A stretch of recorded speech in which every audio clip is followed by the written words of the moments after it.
Hello. അപ്പോൾ ഇന്നൊരു കുട്ടി വ്ളോഗായാലോ? ഫ്രണ്ട്സായിട്ടൊക്കെ പുറത്ത് പോകാൻ എല്ലാവർക്കും ഇഷ്ടമാണല്ലേ?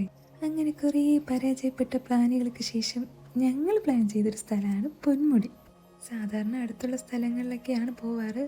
ഇപ്പം ചെറുതായിട്ടൊന്ന് മാറ്റിപ്പിടിച്ചു. അങ്ങനെ നമ്മൾ രാവിലെ തന്നെ വീട്ടിൽ നിന്ന് ഇറങ്ങിയിട്ടുണ്ട്.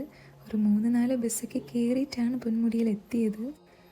ആദ്യമായിട്ടാട്ടോ നമ്മൾ ഇത്രയും ലോങ് ബസ്സിലൊക്കെ പോകുന്നത്. എന്തായാലും നല്ലൊരു എക്സ്പീരിയൻസ് ആയിരുന്നു.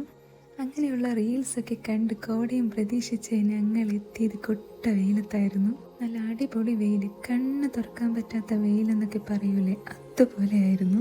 ചെന്ന പാടെ ഞങ്ങൾക്ക് വിശപ്പടിച്ചിട്ടുണ്ട്. ഫുഡ് കഴിക്കാനൊരു ഏരിയ തപ്പി നടന്നപ്പോഴാണ് ഇങ്ങനൊരു സ്ഥലം കണ്ടത്. അധികമൊന്നും അവിടെ ഇരിക്കാനേ പറ്റിയിട്ടില്ല, കാരണം അത്ര നല്ല വെയിലായിരുന്നു. ഞങ്ങളങ്ങനെ ഫുഡ് കഴിക്കാൻ ഇരുന്നിട്ടുണ്ട്. വീട്ടിൽ നിന്ന് കൊണ്ടുപോയി നല്ല അടിപൊളി നാടൻ ഫുഡ് തന്നെ ഉണ്ടായിരുന്നു. അങ്ങനെ ഫുഡൊക്കെ കഴിച്ച് കുറച്ച് നേരമൊക്കെ അവിടെ നിന്ന് കറങ്ങി ഫോട്ടോസും റീൽസും ഒക്കെ എടുത്തു. അപ്പോഴേക്കും നമ്മളെ ബസ്സിൻ്റെ ടൈമായി. ലാസ്റ്റ് ബസ്സിന് മുമ്പ് വീടെത്തണമല്ലോ. കോടയും പ്രതീക്ഷിച്ചിരുന്നാൽ നേരെ കിട്ടും. അങ്ങനെ കുറച്ച് സമയത്തേക്കാണെങ്കിലും ഞങ്ങൾ എൻജോയ് ചെയ്തു. പിന്നെ ഐസ്ക്രീമൊക്കെ മേടിച്ച ശേഷം ഞങ്ങൾ വീട്ടിലേക്ക് പോവുകയാണ്. ചെറിയ കാറ്റൊക്കെ അടിച്ച് തുടങ്ങിയിട്ടുണ്ട്. സീസണൊക്കെ നോക്കി പോയിട്ടു.